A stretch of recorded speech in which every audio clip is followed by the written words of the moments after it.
طيب بسم الله الرحمن الرحيم. الحمد لله رب العالمين والصلاة والسلام على أشرف المرسلين وعلى آله وصحبه أجمعين. Good morning, everybody. It gives me a great pleasure to welcome you to the workshop entitled HLA of the GCC Organ Transplant Congress. My name is Khalid Mishari. I am the Director of Kidney Transplant Program at King Faisal Specialist Hospital. And it's really a wonderful opportunity for us to meet and present and interact with all of you about this important topic in transplantation. Can you hear me very well, or okay? The goal of this workshop is to present to you a rather difficult concepts in HLA, but we'll try to make it as simple as possible. I think it's important for all of us in the field of transplantation, whether clinician or laboratory staff, to understand the importance of this system for solid organ transplantation. It does really impact on our understanding of how the graft functions in recipients, and to understand the immune system and how the graft can function for years to come. Now, with a show of hands in the audience, how many are nurses in the audience? If you can raise your hand, please. Okay, thank you very much. How many are doctors in the audience? Very good, a very nice mix. How many are HLA or pathology staff? I think very nice homogeneous mix between the three, which is very good. Now, the challenge for this workshop is to try to present the concept of HLA to all of you and address it in a way that we will all come to a common understanding of the importance of this system in organ transplantation. And I think one of the challenges for this year is to present it from clinician point of view to the HLA staff, and then vice versa. Hopefully, the HLA staff can present their point of view about the HLA to the clinical side, with the ultimate goal of reaching, as I mentioned, a common understanding of this important topic that will impact positively on our management of patients who receive organ transplantation. Now, the program will consist of two parts. The first part is the morning session, where you have 4 speeches presented by myself and the excellent members of the HLA lab at King Faisal, Dr. Muhib Al-Awami, Fadi Zair, and Mahal Harbi. And we'll have like a half-an-hour break. We'll have a half-an-hour break between my presentation and Mahal Harbi that will follow my presentation. Then the later part of the morning session will have the 2 presentations of Dr. Muhib Al-Awami and Fadi Zair. Then we have the lunch and prayer break. Now, in the afternoon will be, I think, the most entertaining part of the workshop, where we'll have a case studies. It will be very much interactive with voting devices, where we present cases to you, real cases from our practice, and we'll ask you questions about how do you manage, and we would like this part to be as much interactive as possible. I think the ultimate goal, as I mentioned, is hopefully that you will find this workshop highly educational and entertaining after all. Now, we encourage you to be interactive, whether for questions or during the case studies. These are difficult concepts, I understand, but I think eventually, as we present these lectures to you, as we present the case studies, hopefully with your interaction, the understanding of these concepts will be, inshallah, completed to all of you. So without any further delay, the first topic that I'll be presenting is about transplant immunobiology, addressing specifically the humoral alloimmune response. Now, let me make it easy for all of you so that you don't feel bad about these concepts. Transplant immunobiology is about immunobiology per se. And I don't know how many of you understand or know the exact meaning of immunobiology. Immuno means impossible, bio means life, and ology means to comprehend. So transplant immunobiology is a lively transplant science that is impossible to comprehend. So with that in mind, don't feel, we'll try to make sure that we present these concepts as simple as possible to you. And please, during the discussion part, it's very hard to cover all topics in half a day. But hopefully during the interaction part, during discussion and the afternoon, we can cover many of the topics that we will not be able to present during the lecture. Now, in transplantation, we talk about transplanting tissues, either from one part of the human body to another part, for example, a skin graft, that we can move from one area to another area for the same human subject. We call this autograft. And that usually, since we are not exposing the human subject to any foreign material or foreign antigen, he will accept it as self and nothing will happen. If we transplant tissues or organs between genetically identical individuals, the so-called syngeneic or isograft, that as well, if the genetic makeup of the individual is the same between the two individuals, then that will not elicit any immune response, and the subject will accept again, the organ or the tissue as self. Now, the two kind of transplantation that we worry about in clinical practice, the first one is still experimental, where we transplant organs from animals to human, the so-called xenograft. It did not reach the medical stage yet. It's still experimental. But for all intents and purposes, the only transplant that we worry about is when we transplant organs between human subjects that are genetically different. And that will elicit a reaction in the subject that received the graft, or received the kidney in this case, that will lead eventually to full destruction of the graft if that immune response is not controlled. So in practice, we are talking about the so-called allogeneic kidney transplantation, which is transplanting kidneys or organs between individuals that are genetically different. Now, the whole business about the HLA, or the human leukocyte antigen, or the MHC, was brought about with this famous work of Patel and Terasaki that was published in 1969. You know, before that date, there was nothing called HLA laboratory. Transplantation, as you all know, especially kidney transplantation, started in 1954, and it was up until 1969 when the concept of establishing an HLA laboratory was set forth by the seminal work of these two scientists, Patel and Terasaki. But they have observed in a retrospective fashion that if you have a patient coming to transplantation with positive cross-match, we'll explain that in just a minute, that if you go to transplant with positive cross-match, your rate of having a severe rejection that eventually destroys the graft and you lose the graft from it is very high. It's about 80%. Out of about 32 transplant that had rejection, out of 30 transplant that had positive cross-match, 24 had rejection and 6 had no rejection. Conversely, if you go to transplant with negative cross-match, very few patients lose the graft, and the bulk will maintain the graft, and that difference between these two groups with positive and negative cross-match was felt to be highly significant. Displaying the same data in a different format, what we are saying, again, if you go to transplant with positive cross-match, about 80% of those individuals will lose the graft from severe rejection, as compared with very small percentage if the cross-match is negative. And that is if the cross-match, that is the reaction between the donor lymphocyte and the patient's serum, is positive. Now, if you have positive serum against random lymphocyte, that we'll explain in just a minute, the same phenomena occurs, but to a lesser degree, when these antibodies are present, but not necessarily against the donor's lymphocyte, again, with those positive HLA antibodies having higher rate of rejection as compared with those who have no antibodies. And the same data is shown again in different way to just highlight the importance of it. If you go to transplant with positive cross-match, 80% of those patients will lose the graft from rejection versus a very small percentage of those that go to transplant without rejection.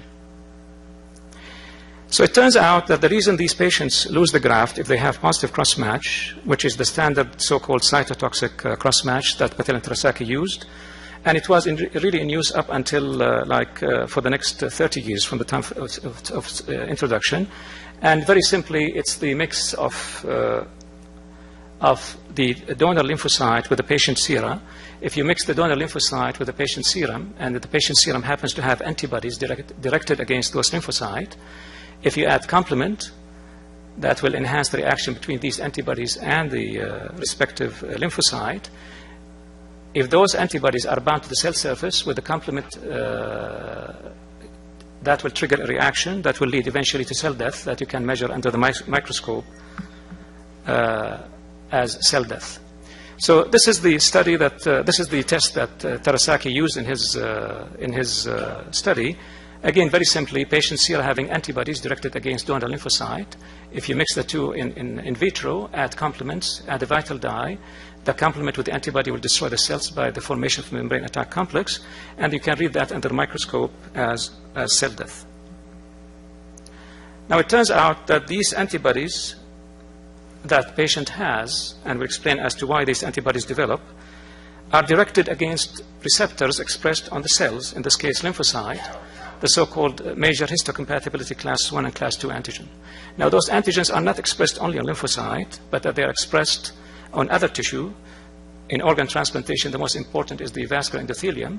As you can see, both the class 1 and class 2 that we'll talk about very briefly are expressed in the vascular endothelium. So if you have the antibodies that react with the other class 1 and class 2 that are expressed on the vascular endothelium, that will trigger reactions very similar to what we saw for the donor lymphocyte.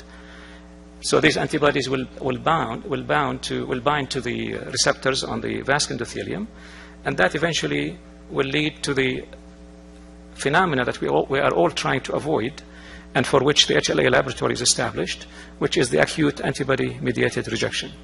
Now, if those antibodies are present, as I mentioned, and the vascular endothelium of the recipient are expressing the antigens that these antibodies are specific for, the binding of these antibodies with these receptors will trigger exactly what we have seen in vitro with the lymphocyte being bound to these antibodies. And in vivo, the corollary of that is basically that interaction between the antibody and the antigen will trigger the same cascade of events with the activation of complements that will lead eventually to the full destruction of the graft that we define as antibody-mediated rejection. So lesson number 1, our work in HLA laboratory, whatever we do, whether HLA typing, HLA antibody detection, or cross-match, is try to avoid this in vivo phenomena, which is the antibody-mediated rejection. So if you focus with me a little bit, what we do basically, again, I think this is the nutshell of the whole presentation. The work in the HLA lab will focus on measuring these antibodies that are developed because of exposure to mismatched HLA antigens before. And the next phase, obviously, is to determine the HLA typing of the donor recipient, and finally the cross-match, which is the mixture of the donor lymphocyte with the patient serum. Between these three important aspects of the work in the HLA lab, we can determine as the donor-recipient pair as being compatible for transplant, being living donor or deceased donor, or not compatible.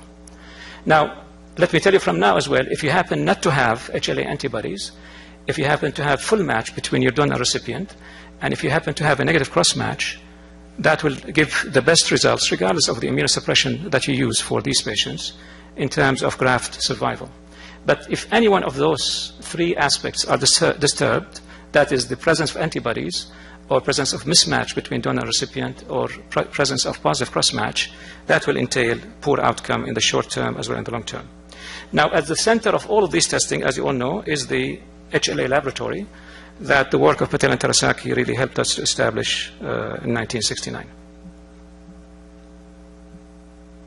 Now, the same technique that I showed you, which is the CDC, or cytotoxic assay, when Patel and Terasaki introduced, it was the same assay to measure antibody, the same assay to do the HLA typing, and the same assay to do the cross-match. But since 1969 up until now, with rapid evolvement in transplantation science, the same three component of the HLA lab work is still the same thing we look at, but now our ability to measure HLA antibody has much improved with the introduction of certain technology that my colleagues from the HLA lab will introduce to you. Our ability to type for HLA has much improved with the introduction of molecular typing for low resolution, high resolution. And finally, the cross-match, in addition to CDC, we introduced the flow cytometric cross-match. So in the course of the morning session, Dr. Alawami will address the different assays and the different ways of measuring HLA antibodies. Mahal Harbi, to follow my lecture, will talk about the different way of typing HLA. And finally, Fadi Azzair will address the different techniques involved in cross-match. It's very important that, unfortunately, that it's not really realized by many people. That's really the interaction between the HLA lab or in this case the pathology staff, and the clinical side is so crucial to any progress in transplantation. And transplantation science is nothing but a good example of the true collaboration that exists between those working at the bench and those working at the bedside. Without that collaboration, I can assure you from experience at our center as well as experience elsewhere that successful kidney transplantation cannot be achieved. So you have to keep in mind that we should maintain really very close collaboration between the clinical side as well as the HLA laboratory staff. And the way I like to present it to you is that if successful kidney transplantation is right at the interface between laboratory medicine and clinical science, there's absolutely no question that these two sides have to interact with each other. Without their interaction, the successful kidney transplantation cannot be born. So it's right at the interface between what happens on the bench, whether it's really development of pharmaceutical industry, better understanding of immunology for T and B cell, and the introduction of the laboratory medicine, whatever technique is being introduced, as well as nephropathology. If those two sides, laboratory medicine and clinical science, don't interact, that successful outcome cannot be achieved.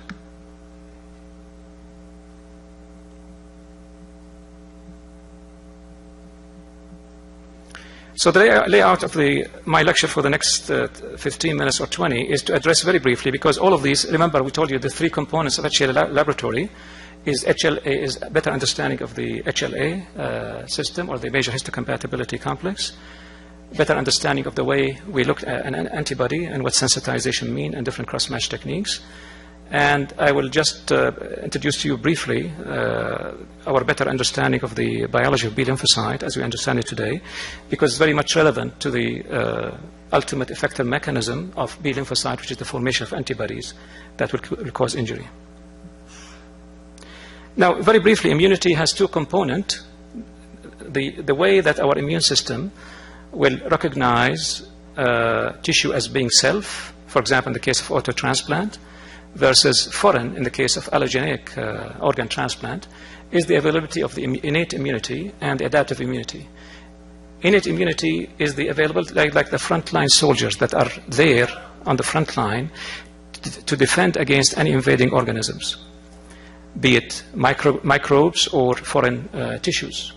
And this kind of response is very nonspecific. It targets any foreign invaders, being microscope or foreign tissue antigens. The most specific response that follows the exposure of the human subject, in this case, to the foreign antigen of the microbe, is basically the adaptive immune response, where T and B cell mediates the most important function of it. Since we're talking about antibodies, we'll be addressing only the role of the B lymphocyte, because those are the cells that produce eventually the antibodies, in this case, HLA sensitization. We'll not have time to address the other important aspect of the adaptive immune response. But to make it easy, and to bring up the importance of the major histocompatibility antigen, now the only way that the human subject can recognize a foreign protein, for example, a mismatch HLA antigen in the context of organ transplantation, is that if that protein is presented in the context of major histocompatibility complex to the T lymphocyte, that will trigger the reaction.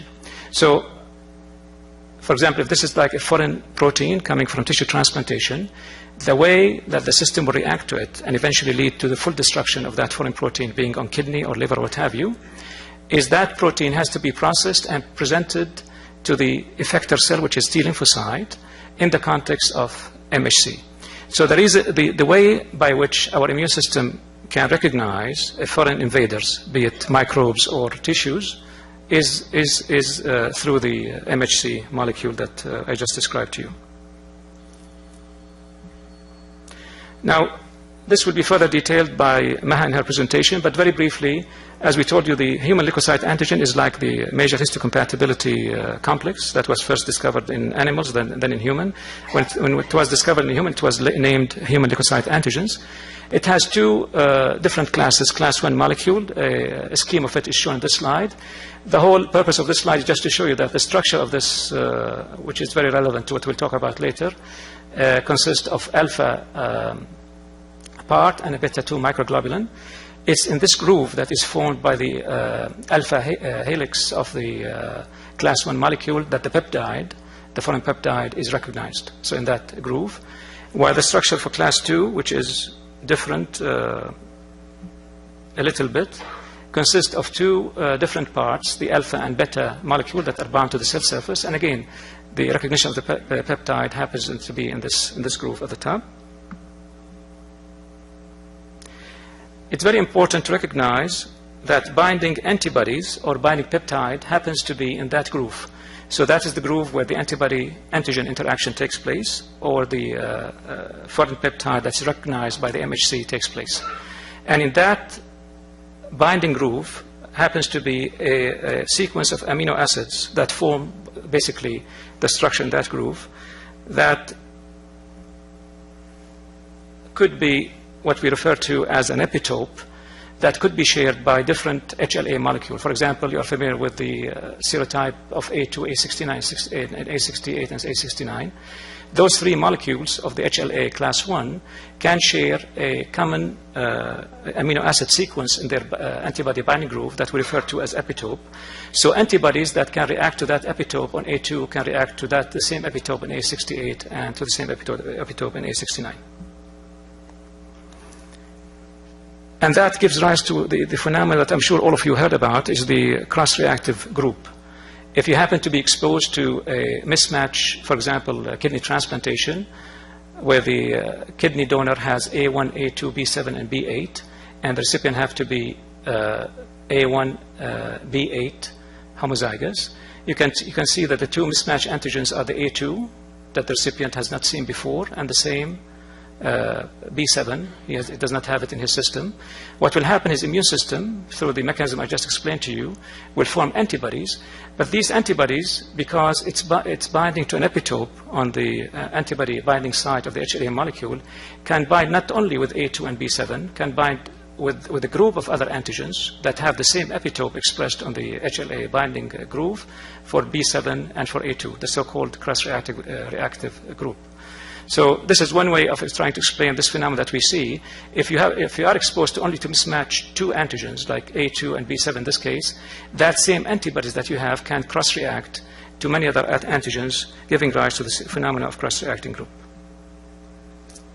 So the summary of this structure and the importance of it is that class 1, basically, this is the chemical structure of it, gives rise to the classic class 1 loci, which is A, B, and C, and those are expressed in all tissues and cells, while class 2, that represents DP, DQ, and DR, are expressed on limited cells, macrophages, dendritic cells, B lymphocyte, vascular endothelium, and activated T lymphocytes.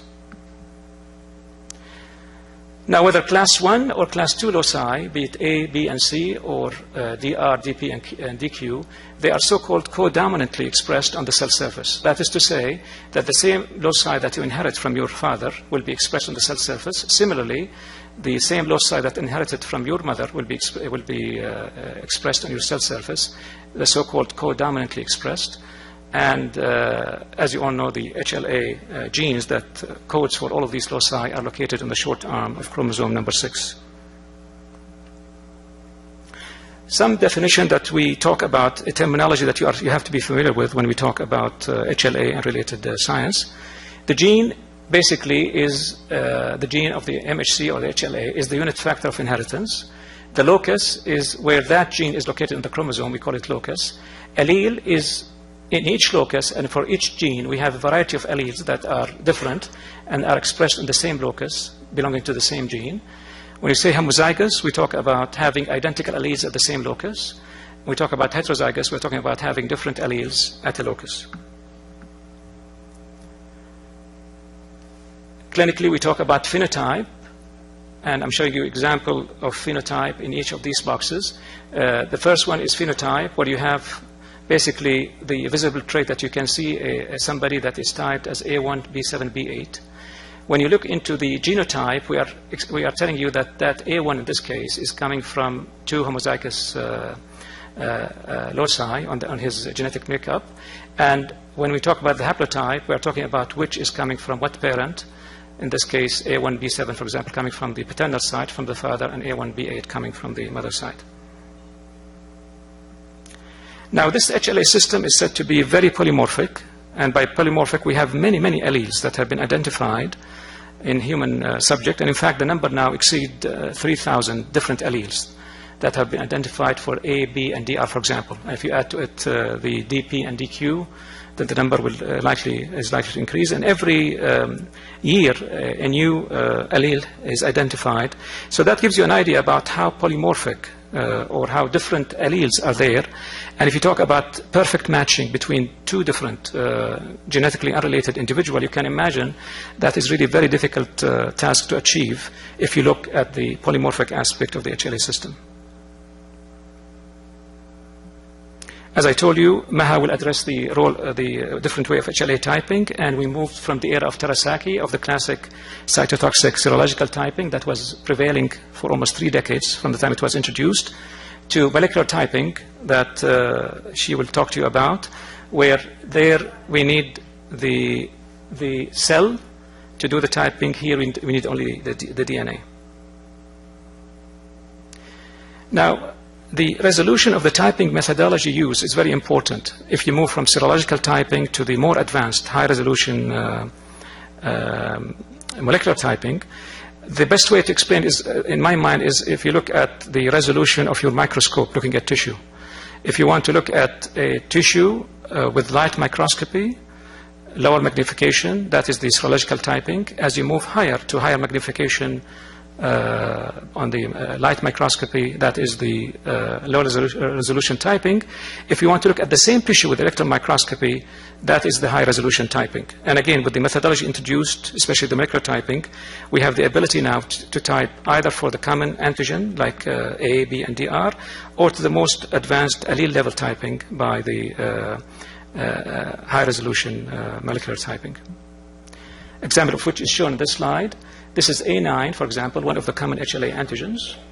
And if you look at the typing, that typing of A9 can be, for example, you have 2 splits, which are 2 antigens that are very similar to each other, very much genetically related or structurally related to A9, that are filled within the main domain of A9.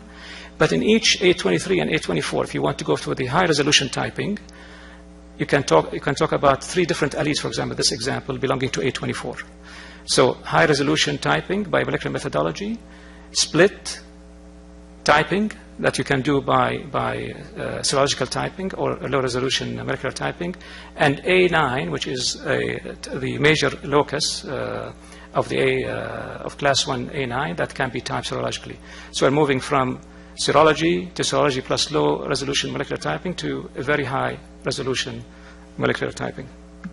The same thing can be said about class 2, common antigen, 2 splits, and allele level typing. And all of these are very relevant to the science of HLA.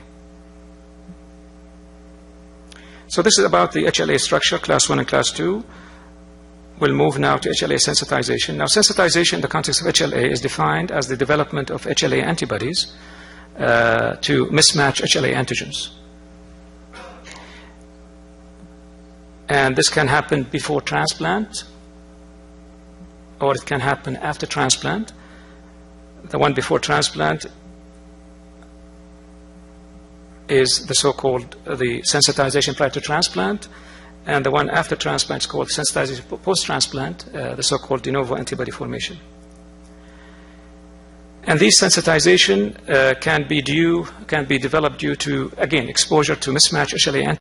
And that exposure can happen through pregnancy, especially multiparous or multiple pregnancy ladies. Previous transplant, if these transplants happen to be from mismatched HLA antigens.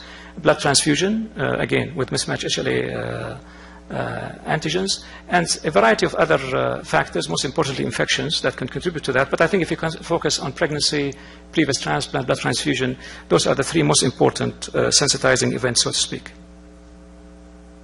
The way we used to measure sensitization, as I mentioned to you, is in the classic CDC format, and with the introduction of flow cytometry that Fadi will talk about, and further modification of the standard CDC technology that Fadi will talk about, our ability to measure sensitization has improved significantly. And more recently, what Dr. Muhib will address is the introduction of solid phase immunoassay, where HLA antigen, instead of being present on cell surface, now is extracted, purified, and immobilized on solid phase matrices.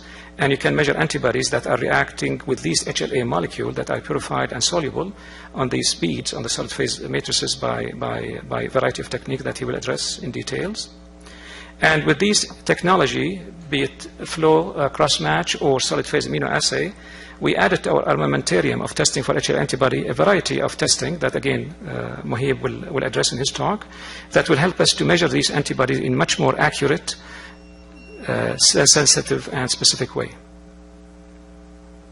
So remember, in this, from 69 till now, we moved from an era where CDC was the only method available to measure these HLA antibody, to an era now that we have a variety of technique, including flow-based technology as well as solid phase technology, where we can measure these antibody much more accurately in much more sensitive and specific way. And with introduction of these assays, the ability to measure sensitization has improved tremendously. This graph will show you just the sensitivity of the classic cross-match, classic CDC measurement of antibody, and with all of the other introduction of the more specific, especially the flow cytometry and the solid phase immunoassay, our ability to measure antibodies has tremendously improved. But keep in mind that when we measure antibody reacting with solid phase immunoassay, that is the presence of HLA antigens on microbeads on solid phase, we are measuring the reaction of antibody to a bead, in sharp contrast to the cell-based assay, where you're measuring the reaction of antibody to that antigen, but present on the cell surface.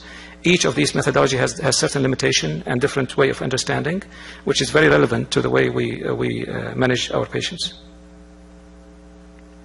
These antibody, in order for them to be relevant, they have to be IgG for HLA. So the IgG antibody, especially the complement-fixing IgG, which is IgG isotype 1 and 3, are the most important. And any antibody against any of the common loci, A, B, C, or DR, DP, DQ, now is well established to cause injury. And the way we measure it and measure its strength and titer, we'll leave it up to my colleagues from the HLA lab. They will explain that to you in their lectures. Now, with the availability of these antibodies, we introduced the phenomena of the panel reactive antibody. That is a measure of one way of measuring sensitization. It's the so-called panel reactive antibody or percent reactive antibody, where you have like typed lymphocyte from donors. Each laboratory tried to make sure that these donor lymphocyte represent the local population in his own area. And you mix the patient serum with it and look for the same CDC reaction that we just showed to you in several slides. And the percentage of the cells in this wells that react to this antibody and cause death will be a measure of the sensitization. That's the first way that Patel and Terasaki introduced and has been in use for many years to follow. With the introduction of more specific testing, like the solid phase immunoassay that I just briefly showed you, and you'll hear more about it from other colleagues, now we are able to predict, for example, if somebody has antibodies against certain antigens. Once we identify these antigens by the solid phase immunoassay, we can predict, for example, if he happens to have antibody against A2, and you know that A2, for example, is common in your donor population.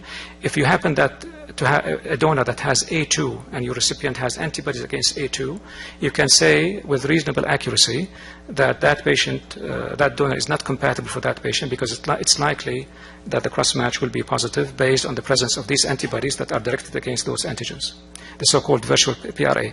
So virtual PRA is your way of predicting the likelihood of having a positive cross-match based on your specificity of your serum as measured by HLA antibody testing by solid phase immunoassay, and knowing the typing of your donor without having to do actual cross-match.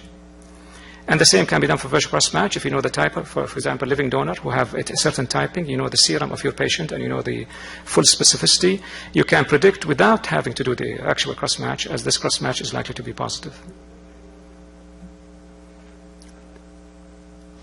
calculated PRA is a phenomena that is very useful that they introduced in the United States of America, where because the bulk of their transplant activity there depends on deceased donor kidney transplantation, in sharp contrast to our area, where we depend largely on living donor kidney transplant. So it's a way to measure sensitization. And again, the same principle of virtual PRA, where you measure the antibody by the solid phase immunoassay, and from your measurement of the antibody in the solid phase immunoassay, you can characterize the specificity of the antibodies that you have against which antigen. And then from typing like 1,000 of donors in America, they can, for example, or in any other country, they came up with the most frequent HLA antigen that they have in their system. So a simple formula that relate your specificity to your HLA typing of your donors can predict as what are the likelihood of you receiving a cross-match negative kidney or not. That facilitated and improved the way of allocating kidney that are likely to be cross-match negative, and therefore improved the transplantation of highly sensitized patients. For the clinical side, it's very important, once you have all of this technology at hand, to stratify. Remember, our goal is to prevent AMR, antibody-mediated rejection, in our HLA lab. And with the availability of all of these testing, now we can stratify the risk. So we can say who are the patients coming to kidney transplantation with the highest risk of having AMR by looking at the HLA antibody, by the solid phase immunoassay, for example, and determine if that HLA antibody is donor-specific by typing the donor for the major loci, and doing the cross-match by other flow cross-match or CDC. If you happen to have sensitized patients who have donor-specific antibody, the flow cross-match and CDC are both negative, both positive. That represent the highest risk for transplantation, followed by if everything is positive but the CDC is negative, followed by everything is positive except negative flow cross-match and CDC, and finally if only the patient is sensitized but having no donor-specific antibody. So with that, you can devise your immunosuppressive protocol, and if you're interested in desensitization, you can individualize your desensitization protocol. This is for the clinical side only, based on your immune risk stratification that you can do basically based on the HLA antibody testing and the cross-match studies. Finally, and in 3 minutes, just to tell you the biology of B cell. Now, B cell, from the immune system, from the adaptive immune system that I just briefly explained to you, is the effector cell that produces antibodies. So these HLA antibodies that are present are coming from B lymphocyte. And therefore, studies on B lymphocyte are very important, because one way of controlling sensitization is trying to control the B lymphocyte somehow, or to control its ability to produce antibodies against the mismatched HLA antigen. I'll just touch briefly on it. Now, for B lymphocyte, we have the B1 lineage and we have the B2 lineage. The one that is more important in the context of HLA sensitization is the B2 lineage. And what we should know about is that through its different phases of activation until it reaches the ultimate effector cell, which is the plasma cell that produces the antibody, the B cell undergo different stages of maturation and proliferation, and the trigger of its proliferation basically is the exposure, in this case exposure to mismatched HLA antigens. And a different cascade of events takes place. Time will not allow me to go through it, but basically it will help the B cell to mature and to proliferate and to form memory B cell and ultimately the antibody producing plasma cells. So those are the 3 most important stages of B cell activation. Again, for B cell to be active, it has to be exposed to foreign HLA peptide. Through help from T lymphocyte, it proliferates and eventually differentiate into the most important effector cell of the B lymphocyte, that is the plasma cell and the B lymphocyte and the memory cell. It's very important because much work has been done on the plasma cell as the ultimate antibody-producing B lymphocyte, to know that the most difficult plasma cell to eradicate, to control, is the so-called long-lived plasma cell that lives in the survival niches of the bone marrow, where it's very hard to reach it with any of our therapeutic target to try to eradicate it and therefore decrease the HLA antibody formation. So I will conclude by saying again, going back to the slide I showed you early on, and that what my colleagues now will dwell more on it, that our work in the HLA laboratory is to measure HLA antibodies accurately for reasons that I just showed you, and we'll demonstrate to you in the next 3 lectures how to do that. To type the HLA of both the recipient and the donor accurately as well, and to do the proper cross-match that will eventually clarify the triangle of the HLA work that has to do with HLA antibody, HLA typing, and cross-match. And just to show you what we have been able to do at our center for HLA typing, up until 2001, we were only dependent on molecular way of typing like anybody else. But over time, as you can see on the slide, we have introduced the molecular typing with all of different platforms for class 1 and class 2, both low resolution and high resolution.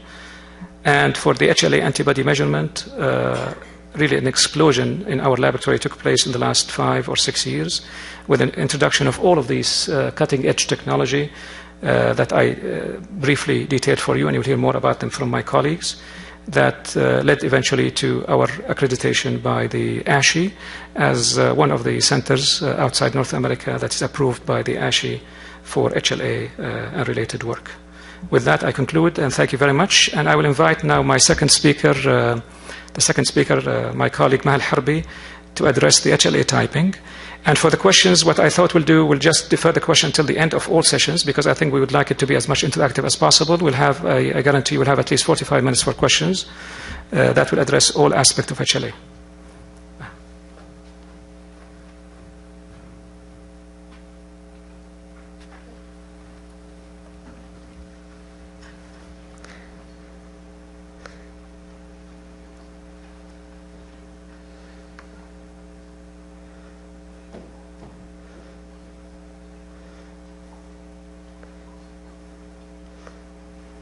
Good morning. Assalamu alaikum. My name is Maha. I work in the HLA laboratory, histocompatibility and immunogenetic laboratory in King Faisal Hospital. Today, as I'll be talking about the HLA typing. As Dr. Mishari mentioned, that we work in 3 main angles in the HLA lab, one of which is the HLA typing.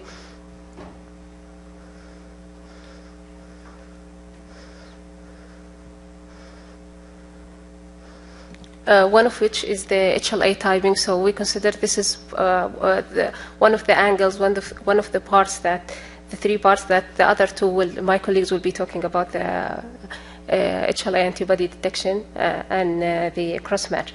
So HLA is actually one piece of very complicated and complex puzzle. And today I'll be talking about the overview of the HLA system and the different techniques used in the HLA typing, and concentration on the DNA-based methodology for HLA typing. You will be hearing some terms like CDC. I think Dr. Mishari explained to you the complement-dependent cytotoxicity, which is the gold standard for serological typing and testing, SSOB, which is the sequence-specific oligonucleotide, one of the molecular techniques, SSB, sequence-specific priming, also another molecular technique, SPT, which is the sequence-based HLA typing. HLA system, what's the HLA system? The HLA system is part of the major histocompatibility complex, MHC. MHC is found in all vertebrate, but the translation in the human being is the HLA, human leukocyte antigen. And the gene encoding for this complex is located in the short arm of chromosome number 6. As you can see, you have the HLA A, C, and B encoding in the chromosome number 6, and DR, DQ, DB. And the MHC antigen have a very important function in the immune response, is to differentiate between self and non-self and initiate and orchestrate, as Dr. Mishari explained to you, the immune response. And so it has a very important aspect in transplantation, which is to prime the immune system and to prime the immune response and cause what's called alloreactivity. That gene encodes for the antigen or protein that surface in the surface of the cell, and as you can see, it has the HLA class 1 and HLA class 2. The HLA class 1 has alpha chain and beta 2 microglobulin. The alpha chain spans the plasma membrane, and the class 2 has alpha chain and beta chain, and both are spanning the plasma membrane, and this is the important part, which is the peptide binding group. And HLA genes are encoding for one of the most complex and polymorphic antigens. So the complexity of HLA and the polymorphism is really well known. That's one of the most polymorphic antigens. And to add to that, the diversity of the HLA expression, like the person will, any individual will inherit half of the HLA from the maternal side and half from the paternal side. And HLA are classified into two main classes, HLA class 1 and HLA class 2. HLA class 1 are present in all the nucleated cell, while HLA class 2 are present or located in particular cells like B cell and macrophages, dendritic cells. And the person or an individual inherits half of the HLA from the father part and half from the mother part. So as you can see, A, B, C, the R, the Q, the B from one haplotype from the mother, for example, and this is another one from the father. So to add to the polymorphism and the diversity, it is really very difficult to find an HLA match within a certain population, especially to find a full HLA match unless if it's a direct sibling. The HLA antigen is the serotype, for example, A2. This is when we do HLA typing by serological. The allele, which are alternative form of a gene. So A2 is the serological equivalent, and then, for example, one of the alternative forms of this gene is the allele A201, and it has many alleles. I think it's almost exceeding the 6,000, and we have more than 5,000 class 1 different alleles and almost 1,500 class 2 different alleles. And the most polymorphic loci is the HLA-B.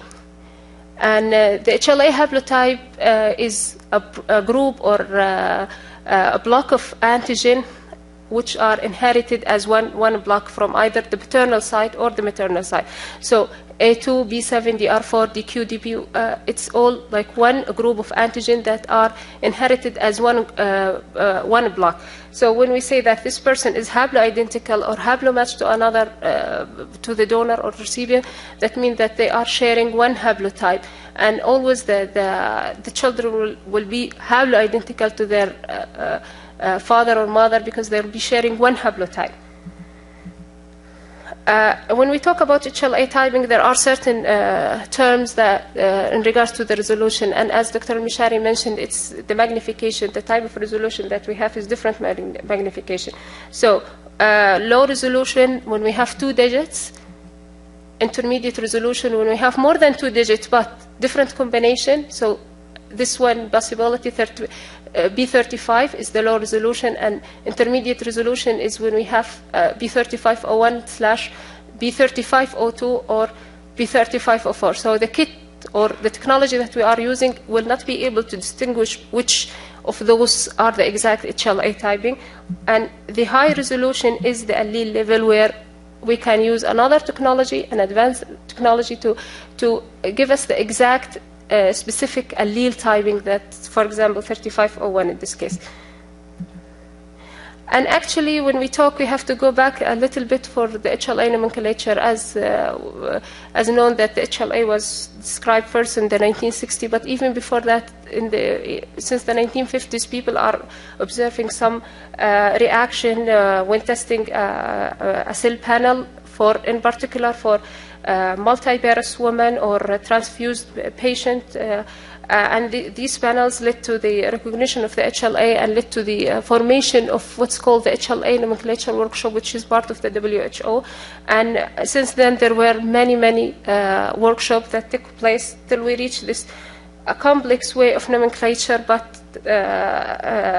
for the people who are in the HLA field, it's a bit complex even for them. So the first 2 digits usually represent the loci. So A is the locus, and then